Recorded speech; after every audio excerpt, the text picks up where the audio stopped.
काल एक आमची एनडीएची मीटिंग होती दिल्लीला आणि त्याच्यावर आपल्या राज्याचे मुख्यमंत्री देवेंद्रजी, मी स्वतः आणि एकनाथराव शिंदे साहेब उपमुख्यमंत्री आम्ही तिघही दिल्लीमध्ये होतो.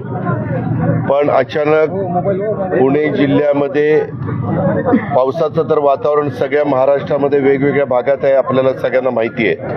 काही ठिकाणी हाय अलर्ट डिक्लेअर केलेलं आहे, त्याच्यामध्ये काही ठिकाणी येलो, काही ठिकाणी रेड अशाही पद्धतीच्या सूचना ह्या दिल्या गेलेल्या आहेत. कधी महाराष्ट्राच्या इतिहासात, आता माझी आई 87 वर्षाची आहे, ती 18 वर्षाची असताना तिचं लग्न झालं. ह्या गोष्टीला जवळपास 51 वर्ष झाली, 70 नाही रे, 51 वर्ष झाली ती इथं आली लग्न होऊन.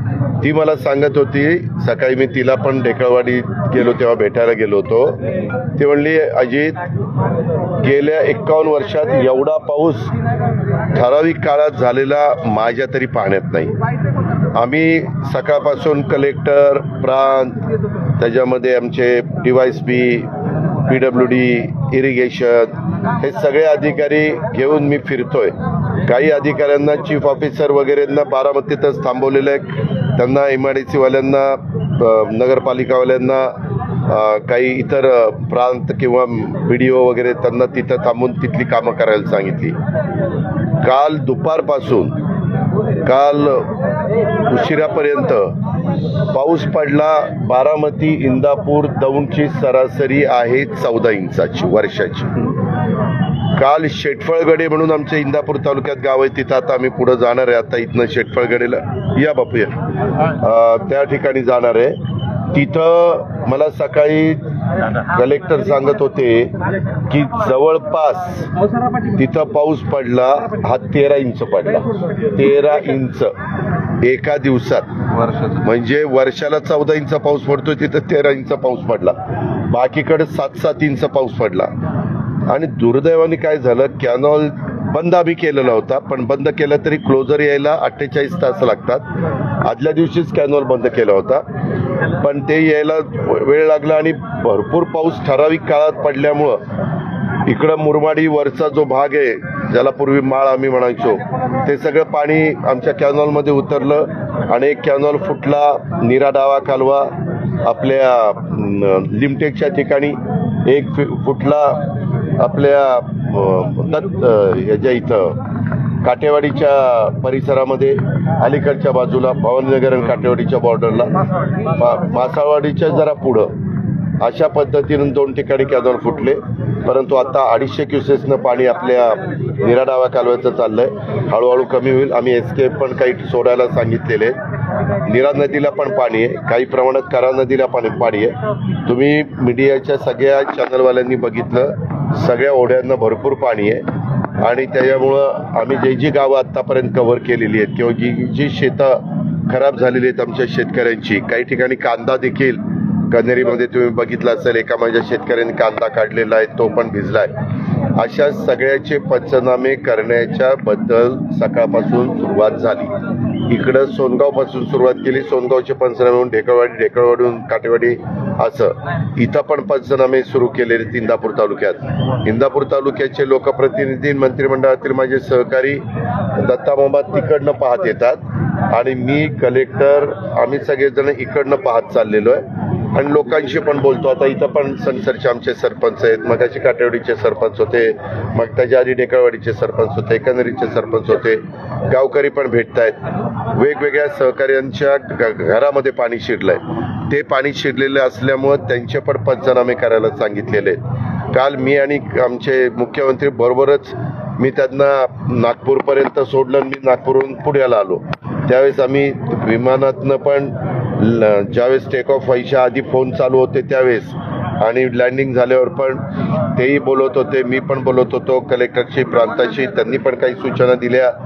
मला तर अनेक वर्षाचा या सगळ्या गोष्टीचा अनुभव आहे, त्यांनाही आहे. आणि अशा पद्धतीनं आम्ही या सगळ्या बाबी करतोय. नुकसान शेतकऱ्यांचं झालेलं आहे, परंतु त्याच्यातनं जेवढं काही सहकार्य पुन्हा आमच्या बळीराजाला, शेतकऱ्याला उभं करण्याकरता, त्याचबरोबर आमच्या मागासवर्गीय समाजाची घरं ही पण मोठ्या प्रमाणावर पाण्यामध्ये गेलेली आहेत.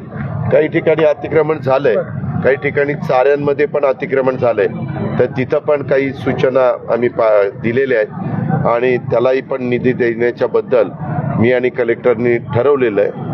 PWDला ते काम करायला लावलेलं आहे. साधारण आता लोकांना सांगितलं की बाबा तुम्ही कुणी चाऱ्यांच्या मध्ये अतिक्रमण करू नका. जेवढी काही राज्य सरकारच्या मालकीची चारी असेल त्याच्यामध्ये दुतर्फा दोन्ही बाजूला शेतकऱ्यांना जायला यायला तर रस्त्याची नितांत गरज असते, त्याही आम्ही बघतोय. आता येताना कारखान्यावर पण आम्ही थांबलो होतो.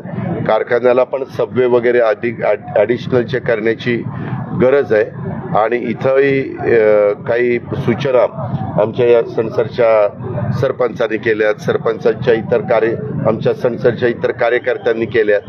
त्या पद्धतीनं सध्या लाईट बंद आहे. परत ते सगळेजण म्हणतात लाईट चालू करा. जिथं अधिकाऱ्यांना म्हणजे आता बारामती परिमंडळाचे चीफ इंजिनियर AC एक्झिक्युटिव्ह बारामतीतच असतात, त्यांनाही सांगितलं. ते म्हणले की दादा जिथं शॉर्ट सर्किट होणार नाही, जिथं ट्रान्सफॉर्मर पाण्यामध्ये गेलेले नाहीत अशा ठिकाणचं कनेक्शन आपण चालू करू, ती अडचण नाही. पण जिथं पाणीच आहे आणि तिथं काही गोष्टी आम्हाला चेक करणं गरजेचं आहे, तिथं मात्र आम्हाला थोडासा वेळ द्यावा लागेल. त्याच्यावर तिथं काही लोकांना निसर्गाच्या पुढं आपलं कुणाचं चालत नाही, तिथं लोकांनी पण सहकार्य करण्याची नितांत गरज आहे. लोक सहकार्य करतात, त्याबद्दल दुमत नाही. परंतु अजून पण हवामान खातं म्हणते 28 तारखेला पण पुन्हा रेड अलर्ट, जास्त पाऊस येईल. मी खोटं नाही सांगत. काही जण म्हणतात की 100 वर्षाच्या इतिहासात मे महिन्यामध्ये एवढा पाऊस ठराविक काळात दौंड तालुक्यात, इंदापूर तालुक्यात, बारामती तालुक्यात किंवा आजूबाजूच्या परिसरात. मी सकाळी सातारा कलेक्टरशी पण बोललो. तिथं फलटण तालुक्यामध्ये पण बऱ्यापैकी त्या पाण्यामुळं लोकांचं नुकसान झालेलं आहे. तिथंही त्यांनी पंचनामे सुरू केलेत.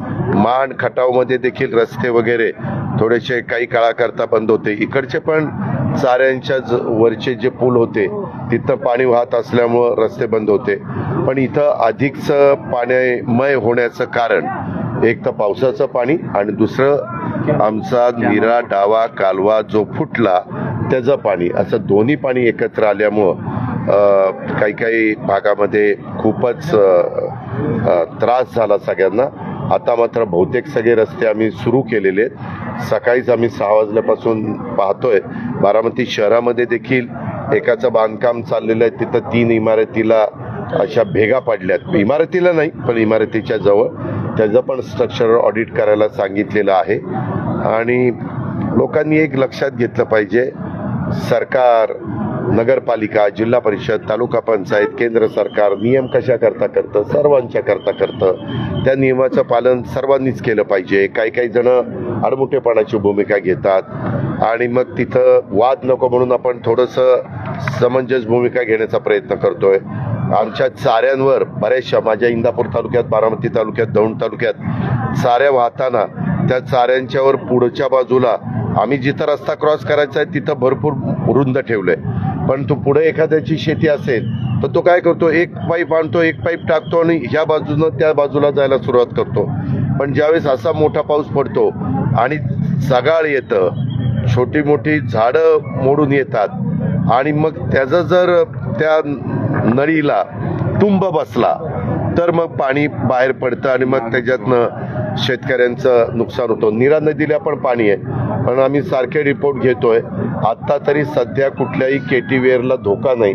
केटीवेरच्या वरनं पाणी वाहत आहे. मध्ये आम्ही सगळ्यांना सांगितलेलं होतं की आपण फळ्या काढू, पण त्यावेळेस शेतकऱ्यांनी काढून दिल्या नाही. ते म्हणले जूनमध्ये फळ्या काढायच्यात, जूनच्या म्हणजे 31 तारखेला.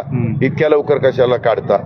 आणि आता तर एकदम पाणी इतकं झालंय की आता कॅनॉल तर लवकर बंद सुरू करायची गरज नाही. पण तर ज्यावेळेस पालखी निघेल त्यावेळेस आम्ही कॅनॉल सुरू करणार आहोत. परंतु तोपर्यंत बाकीच्या ठिकाणी सगळीच यंत्रणा, नगरपालिका, आमची जिल्हा परिषदेची यंत्रणा, आमची राज्य सरकारची PWDची यंत्रणा, आमची इरिगेशनची यंत्रणा, कारण आम्हाला ते कॅनॉल लवकर बुजवावं लागेल. 2-3 ठिकाणी दीपनगरच्या जवळ एक कॅनॉल डॅमेज झालाय आणि आमच्या लिमटेकच्या ठिकाणी एक कॅनॉलचा डॅमेज झालाय. आणि आता तुम्ही बघितलं ते भवाननगरला ह्या बाजूला पेट्रोल पंपाच्या कॅनॉलचं पाणी जाऊन तिकडनं ह्याच्यातनं पठाणवस्तीच्या पलीकडनं ते पाणी निघालंय. अशा सगळ्या गोष्टी पाहिलेले आहेत. आता इथनं पुढं आम्ही शेटफळगडे आणि काही इतर पण भाग राहिलाय ते पाहतोय. काल शेतं पाणीमय झालेली होती, परंतु आत्ता तुम्ही पाहिलं तर बऱ्याच अंशी पाणी आता कमी झालंय, मुरलंय, गेलंय. आणि आम्ही एक केलं काल हे सगळं परिस्थिती बघितल्यानंतर मी रात्री फोन करून आमचे पृथ्वीराज बापू जाचक असतील, होणारे चेअरमन, आत्ताचे चेअरमन आमचे प्रशांत काटे असतील, MD असतील, तसंच माळेगावचे केशवराव जगताप असतील, तिथले MD असतील, आणि सोमेश्वरचे MD आणि तिथले चेअरमन पुरुषोत्तम दादा, सर्वांना सांगितलं आमच्या इथं शेतकरी 1/7ला लागणी सुरू करायची अडचणी. आताची परिस्थिती बघता 1/7ला लागणी होणं अशक्य आहे, कारण वापसाच येणार नाही. म्हणून आम्ही 15/7चा निर्णय घेतला. त्याचा सर्क्युलर आजपासून फिरेल, म्हणजे शेतकऱ्यांना त्या 15 दिवसामध्ये लागणी करण्याच्या करता फुरसत मिळेल. आणि लागण तारीख आता 1/7 नोंद होणार नाही, ती 15/7ला होईल. ह्याची पण नोंद त्यांनी तर सांगितलेलेच. आज तुम्ही सगळे चॅनलवाले आहेत, तर त्यानिमित्तानं तिन्ही कारखान्याच्या कार्यक्षेत्रातल्या माझ्या शेतकऱ्यांना ही बाब समजावी म्हणून त्या गोष्टीचा उल्लेख केला. काल मी दुपारी पण पंतप्रधानांच्या बरोबर होतो, तेव्हा आम्ही एकत्र जेवत होतो दुपारी. त्यावेळेस पण आम्ही त्यांना सांगितलं की पंतप्रधान महोदय, आमच्या महाराष्ट्रामध्ये कधी मे महिन्यामध्ये एवढा पाऊस पडलेला नव्हता. लागोपाठ 4 दिवस पाऊस पडतोय, आणि आज तर पावसाने काही भागामध्ये अक्षरशः धुमाकूळ घातलेला आहे. आणि अजूनही हवामान खातं म्हणते की पुढेही पाऊस पडण्याची शक्यता आहे मे एंडला. आणि काही जण म्हणतात की मान्सून आता जवळपास पोहोचल्याचं जमाय. आता हा प्री मान्सून आहे किंवा मान्सून आहे, कारण आपल्या अंदमान निकोबारला आला, केरळला आला. आता केरळ पासून कोकणात यायला गोवा आणि आपलं सिंधुदुर्ग, रायगडला वेळ लागत नाही, रत्नागिरीला. पण आता मला आज जे 5-6-7 जिल्हे मध्ये जास्त पाऊस पडणार, त्याच्यात सिंधुदुर्ग आहे, आपला रत्नागिरी आहे, आपला सांगली आहे, कोल्हापूर आहे, सातारा आहे, पुण्याचा भाग आहे, अशा काही रायगड आहे, अशा काही भागामध्ये